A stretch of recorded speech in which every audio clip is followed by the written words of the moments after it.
මචං අද අපි බටර් කේක් එකක් හදන්නයි යන්නේ. අපිට මේකට ඕනේ සීනි ග්‍රෑම් 250යි, බිත්තර ග්‍රෑම් 250යි, කිරි තේ හැඳි දෙකක කිරි.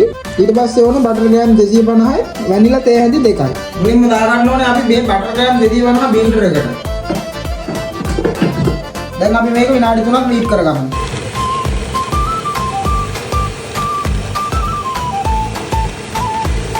අපි දැන් මේකට සීනි එකතු කරගන්නයි යන්නේ. අපේ සීනි ග්‍රෑම් 250. මේ සීනි වල කැට නැති වෙනකන් විනාඩි 8ක් බීට් කරගන්න. අපි දැන් මේකට බිත්තර එකතු කරන්න ඕනේ එකින් එක. මුලින් එක බිත්තරයක් දාන්න ඕනේ මෙන්න මේ විදිහට. ඊට පස්සේ අපි මේ බිත්තර විනාඩි 5ක් විතර බීට් කරගන්න ඕනේ. ඔක්කොම බිත්තර පහම අපි දැම්ම එකින් එක. හරිද? එහෙම දාලා ඊළඟට අපි මේකට දාන්න ඕනේ අපේ වැනිලා ටිකයි කිරිපිටි ටිකයි. ඒක එකතු කරලා මේක ආයෙමත් විනාඩි 2ක් බීට් කරගන්න.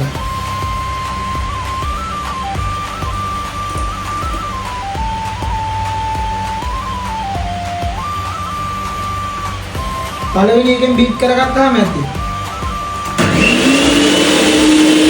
අපි දැන් මේක ඔක්කොම බීට් කරගෙන ඉවරයි. මේකට අර කිරිපිටි දැම්මාම හොඳ රසයක් එනවා. ඒකින්ද ඔයගොල්ලෝ අනිවාර්යෙන් මතක් කරලම කිරිපිටි දාගන්න. කේක් පිටි ටික තියෙන්නේ. ඒ කේක් පිටි ටික මේකට දාලා ස්පැචුලා එකෙන් එක පැත්තකට විතර කලවම් කරන්න. අපි දැන් පාන් පිටි ටික දාමු.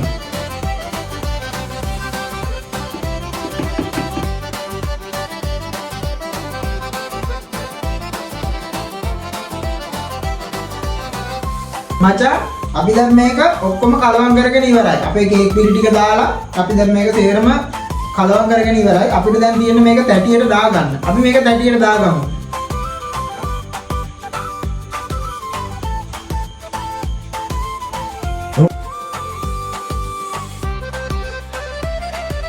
අපි දැන් මේක 3 පාරක් විතර පොඩ්ඩක් ටැප් කරගන්න ඕනේ. එතකොට තමයි මේ කේක් එක ගානට ලස්සනට එන්නේ මේ තැටිය.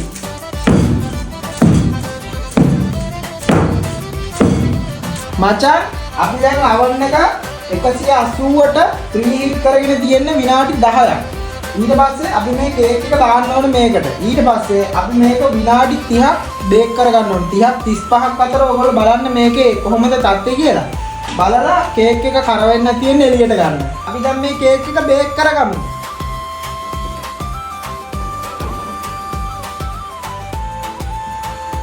එක තියාගන්න විනාඩි 30ක් 35ක් අතර අනිවාර්යෙන් බලන්න මේ කේක් එක මොකද වෙන්නේ කියලා. මචං අපි දැන් අපේ කේක් එක බාගමු.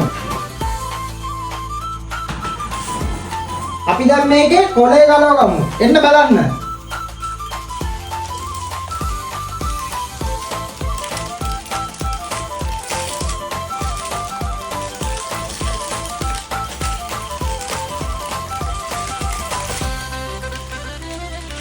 ඔයාලට පේනවද කේක් එකේ ක්වොලිටිය? අපි මේක ඊයරා හදපු කේක් එක. මොකද මේක උණුවෙන් කන්න බෑනේ. අපි නිවුනහම තමයි කන්නේ.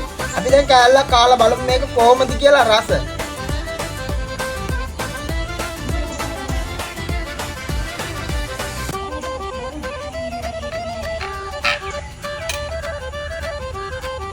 මෙන්න තියෙනවා කේක් එක.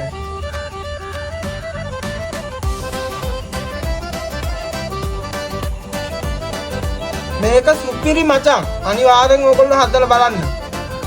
නියමයි.